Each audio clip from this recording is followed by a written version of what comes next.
2-3 நாளாவே சோஷியல் மீடியால ஒரு நியூஸ் வெளியாகிட்டே இருக்கு.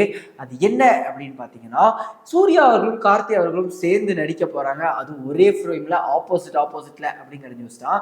என்னடா கைதி 2 பத்தி தானே சொல்ற, அதுல ரோலக்ஸ் வருவாம்ப, அது எப்ப நடந்து எப்ப பார்த்து அப்படின்னு கேட்டீங்கன்னா கிடையாது. நம்ம அக்டோபர் மாசமே அதை விட்னஸ் பண்ண போறோம்.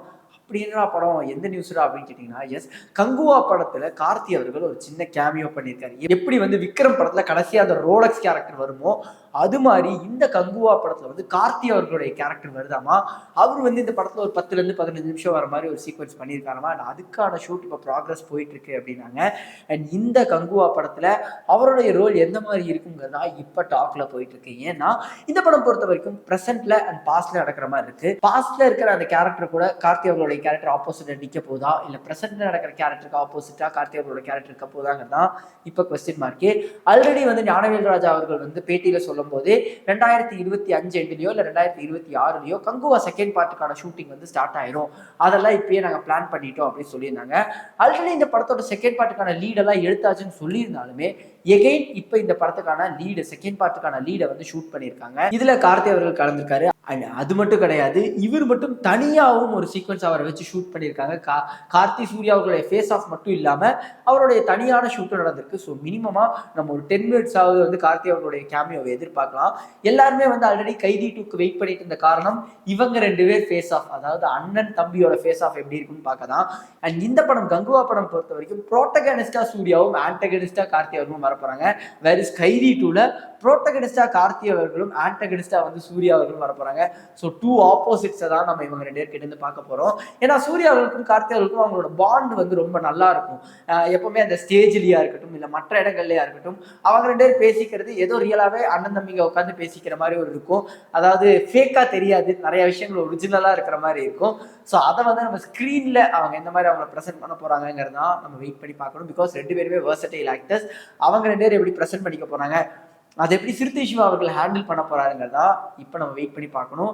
ஏன்னா ஒரு மேடையிலேயே கூட இதை கேட்டிருந்தாங்க, அவங்க 2 பேர் ஃபேஸ் ஆஃப் எதிர்பார்க்கலாமான்னு. ஆனால் அதுக்கு 2 பேர்கிட்ட இருந்தும், அதாவது கார்த்தி அவர்கள்கிட்டும் சரி சிறுத்தை சிவா அவர்கள்கிட்டும் சரி, பதில் வந்து வரவே இல்லை. 2 பேருமே ஒரு மாதிரி சைலண்டா அதை அப்படி கடந்து தான் போனாங்க. ஸோ கண்டிப்பா நம்ம எதிர்பார்க்கலாங்கிறது தான் இது மூலியமா தெரியுது.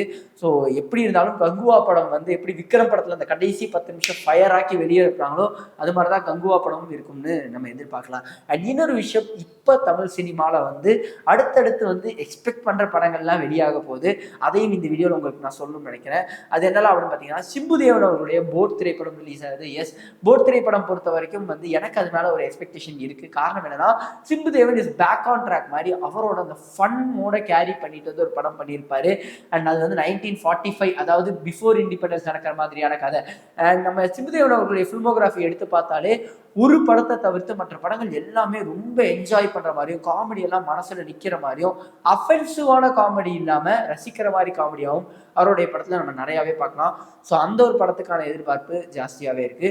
அது மட்டும் கிடையாது, டிமாண்டி காலனி 2 திரைப்படம் வந்து அஜய் ஞானமுத்து அவர்கள் பொறுத்த வரைக்கும் இமைக்கா நொடிகளா இருக்கட்டும் இல்ல வந்து டிமாண்டி காலனியா இருக்கட்டும் ரொம்ப நல்லா பண்ணியிருந்தாரு.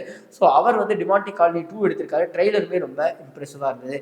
அண்ட் அது கூட வெளியாகிற திரைப்படம் தான் தங்கலான்.